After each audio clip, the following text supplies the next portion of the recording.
morning, sir. Good morning, Philippines. Hello, world. Magandang Jensen. Parang mga pipi kong kausap ko.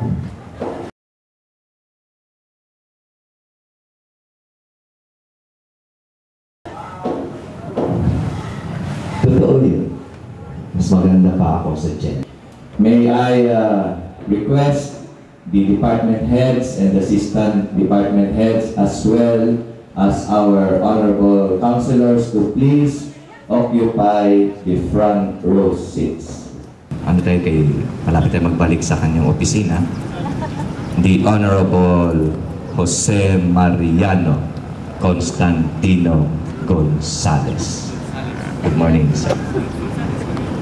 Mga department heads, assistant heads, fellow workers in government, andyan na ang ating madam. Magandang umaga po muli sa inyo. Napaka-beautiful and sexy. Then the Philippine National Police personnel will bring in the flag. And then the choir again will lead us the singing of the national anthem. Ayun, hello, hi, I love you. Ayan, thank you. So we are ready to start. May I request our choir division to lead everybody in prayer. May I request everybody. Father, in this very hour I come to you. Display your perfect peace, the only truth.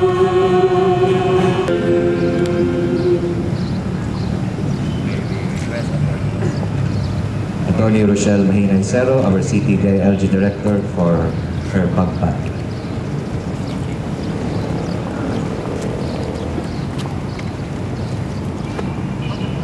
Sa ating alkalde, ang butihing Mayor Darlene Magnolia Antonino Custodio, sa ating Vice Mayor, ang kagalang-galang na Sherlyn Banyas Nograles, at ang mga miyembro na ng sanggunian na andito po ngayon, sa ating mga pangulo ng departamento, mga empleyado at opisyales ng lungsod ng General Santos, at ang ating bisita na galing sa kagawaran ng edukasyon.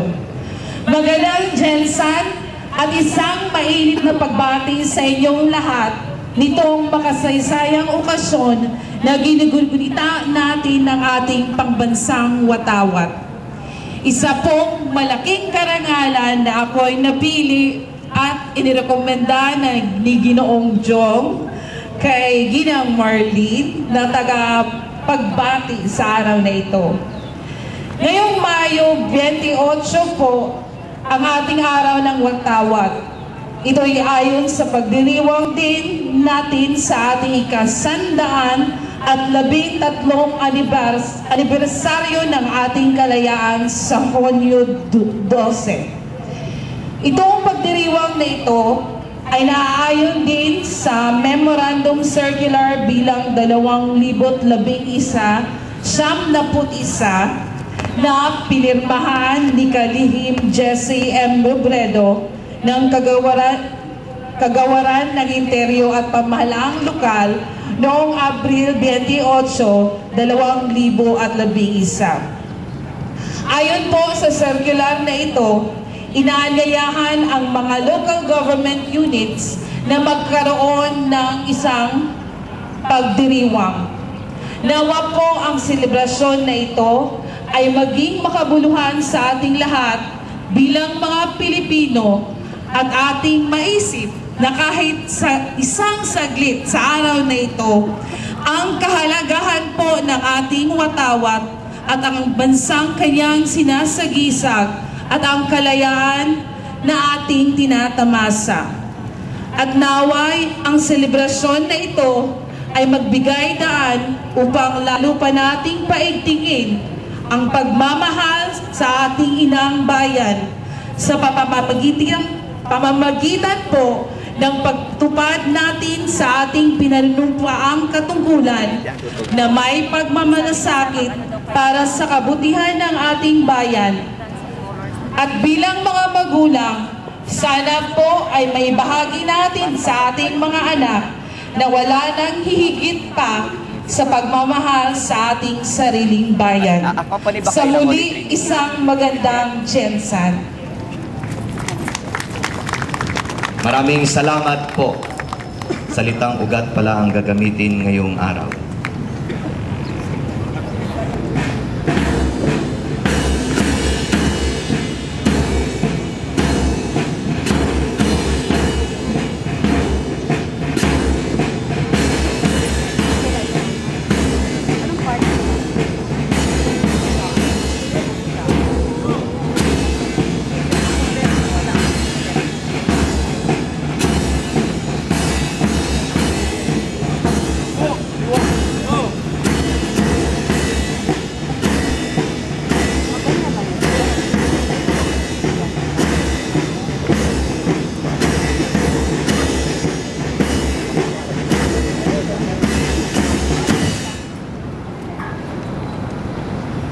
Ang pambansang awit ng Pilipinas.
Sa ating kanang kamay at sabay-sabay nating bigkasin ang panunumpa sa watawat ng Pilipinas.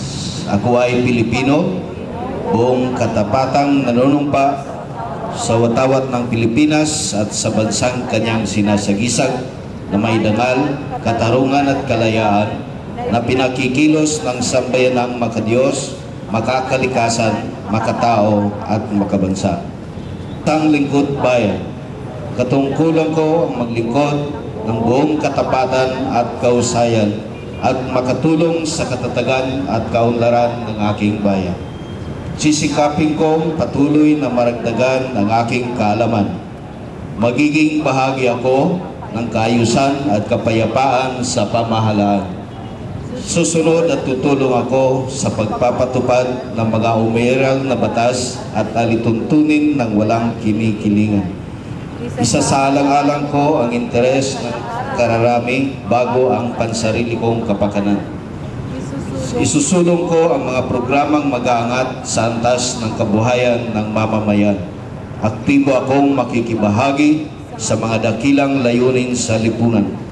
Hindi ako magiging bahagi at isisiwalat ko ang anumang katiwalaan na makaabot sa aking kakayahan. Gagawin kong kapakipakinabang ang bawat sandali. Sa lahat ng panahon, sisikapin kong makatugon sa mga hamon sa lingkod bayan. Ang lahat na ito ay para sa ating dakilang lumikha at sa ating bayan. Kasihan nawa ko ng may kapal o paingaga. Sa ating mahal na ay simbolo ng kalayaan ng ating bansa na ipinagpunyagi ng ating mga bayani sa noong si General Emilio Aguinaldo ay naka-exile sa Hong Kong. Ito ay ginawa sa SEDA At ang kanyang makulay na puti, pula at bughaw ay may simbolo ng katapatan, katapangan at kapayapaan.